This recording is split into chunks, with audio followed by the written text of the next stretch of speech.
Hey guys, Brian here. It is Memorial Day weekend, and what I've done is I've come to the Woodlawn Cemetery in West Palm Beach, Florida, right down the street from the home of the greatest president ever, Donald Trump, Mar-a-Lago. And the reason I came here is because there are a lot of veterans of the Confederate States of America, the Confederate Army, who are buried here, and I thought on this Memorial Day we would go around the cemetery and take a look at the graves that are the final resting place of soldiers of the Confederate Army. Now, right behind me, this is something I have never seen before, and this is not a Confederate grave, but it surely is a Southerner. This headstone behind me has engraved above the name KKK for the Ku Klux Klan.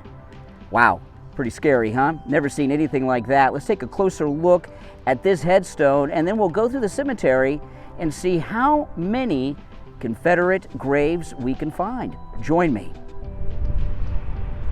This is one of the oldest cemeteries in all of Palm Beach, Florida. This is Woodlawn Cemetery in Palm Beach, not too far away from Mar-a-Lago, the home of President Trump. This cemetery at one time was a pineapple field. You don't think of pineapples being in Florida, but there was a field of them here, and in 1904, Henry Flagler, who built the railroad through Florida, built this cemetery. And you can see it is an old one. This really is something you would not expect to see in South Florida, but up north. And there's an engraving up there, that which is so universal as death must be a blessing. And they have these huge iron gates.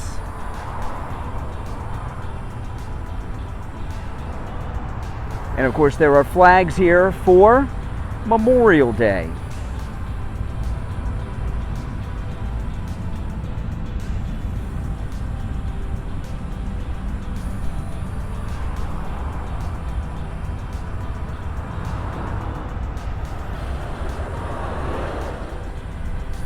This is a public cemetery that is owned by the city, so it is open all the time during, of course, business kind of hours and on the weekends. Until just a few years ago, there was a large statue here, very similar to this, but a little different, that was put up decades ago by the Daughters of the Confederate Veterans. And on 2017, 2018, it was removed by the local city government. It was vandalized, Antifa, spray paint on it and other things, and the city removed it because, well, they went woke. It had a Confederate flag on it. They didn't like it. They took it down, and where it is exactly right now is unknown. There's some rumors that it's here, that it's there, but it is not on display anywhere, and they've replaced the Confederate Daughters statue, remembering the veterans of the Civil War that are buried here, with this. Now I have a map here of the cemetery that shows me all of the Confederate soldiers who are buried here. I found this map on a website put out by the Sons of the Confederate Veterans, and it's a pretty good looking map, so let's see if I can use it to find our Confederates. Well, here lies Private Benjamin B. Turner from the 10th Florida Infantry, the Confederate States of America, 1824 to 1920. This is a Confederate grave that actually has an American flag on it. Captain John R. Rzell, 7th Florida Infantry, Confederate States of America, November 1842 to February 1908.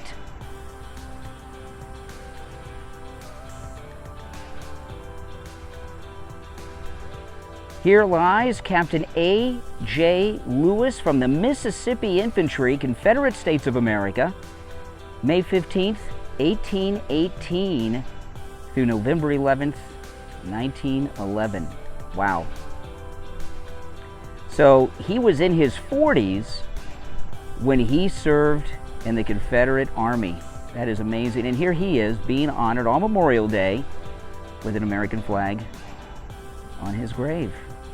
Captain A.J. Lewis. Man, Captain Lewis, he has a lot of stories to tell, doesn't he?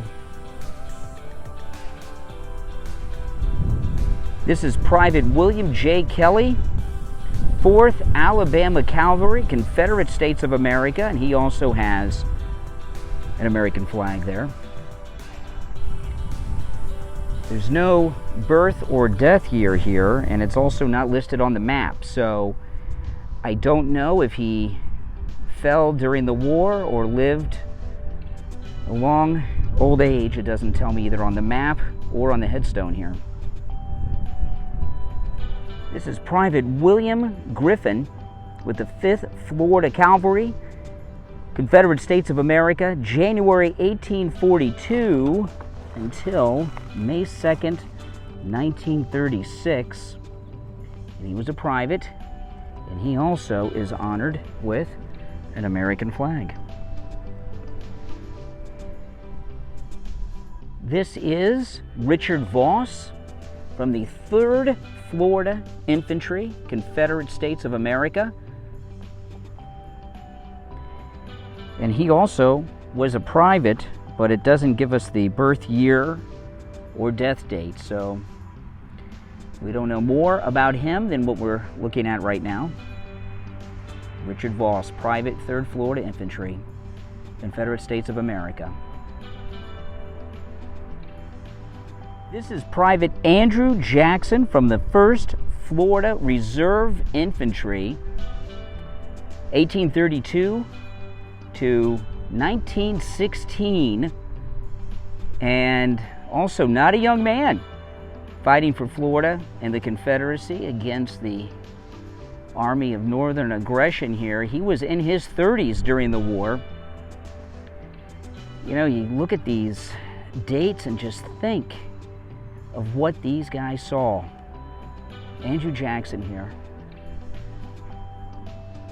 Imagine, wow. Survived the Civil War, remembered when he heard that President Lincoln had been assassinated.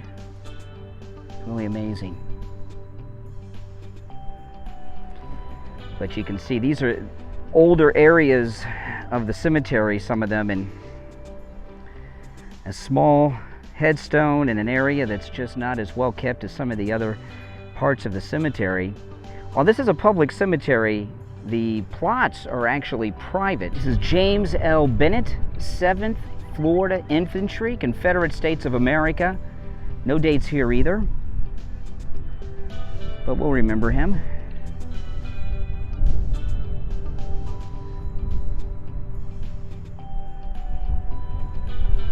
This is Private James Rollerson, 3rd Florida Infantry, Confederate States of America. I'm very glad to see these American flags on these Confederate graves. I really, truly am. Because it's important to be united.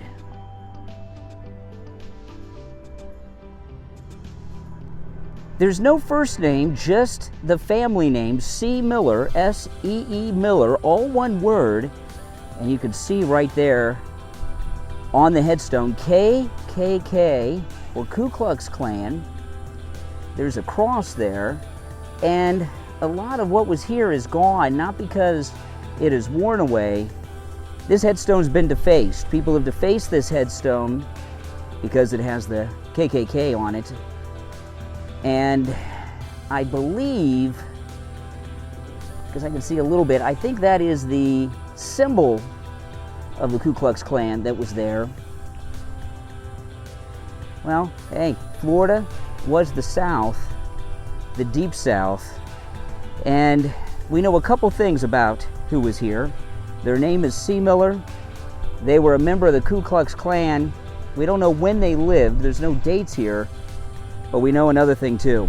They were a Democrat because The Ku Klux Klan was a Democrat, well, political activist organization whose mission was to oppress and suppress black Republican voters.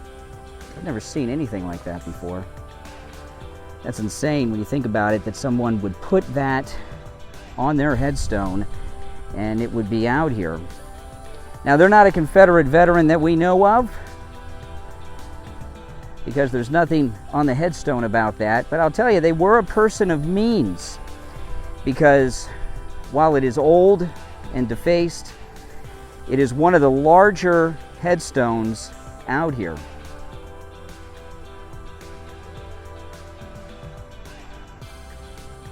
Now, that was interesting. A couple things really amazed me about this tour of the Woodlawn Cemetery, Confederate veterans today. What really surprised me more than anything, of course, is seeing a headstone from a member of the Ku Klux Klan that has KKK, Ku Klux Klan so big on their headstone. That's something I never imagined ever seeing, whether it even happened. But it did, and it's right here. Wow. But what really surprised me about the Confederate veterans that are here were their ages, in the 30s and 40s. I thought I would have seen 30s and 40s when they were fighting in the war. I would have expected to see headstones of guys that were 16 to 18 when they went and fought for the Confederacy against the Union Army. But no, 30s and 40s. That means they had families at home, kids. And they, well, left here in Florida and went who knows where. And right now, today, it's 88 degrees. I'm hot. I got my Ray-Bans, shorts, a Hawaiian shirt. I'm covered in sweat. The heat's getting to me. The humidity's rough. And when I leave here, I'm going to find a local watering hole and have myself a couple of cold draft beers and cool off. These guys, think about it, 1861, 1862. They don't have shorts. They don't have refrigeration. They don't have air conditioning. They have very heavy clothing. They've got a full backpack. They don't have roads like we have these days. And they're marching, and they're marching, and there's no cold ones on the way. And who knows how far they had to walk. It's really an amazing feat. And, you know, each one of these guys has a story to tell. They really, truly do. And they should not be forgotten. You know, when it comes to our history, you want to remember the good and the bad, and it puts context on things. And, you know, there's always political divisions. Hopefully they never get like this again, like they were during the Civil War. But, you know, the Civil War was a partisan debate between Republicans and Democrats, which really has never ended. In fact, the Civil War, that was the first insurrection. That was the insurrection against the federal government. No doubt about that, huh? Well, listen, everyone. I hope you enjoyed the video. If you did, please like the video. Subscribe if you're not already subscribed. My name's Brian Craig. Thanks so much for watching, and I'll see you next time.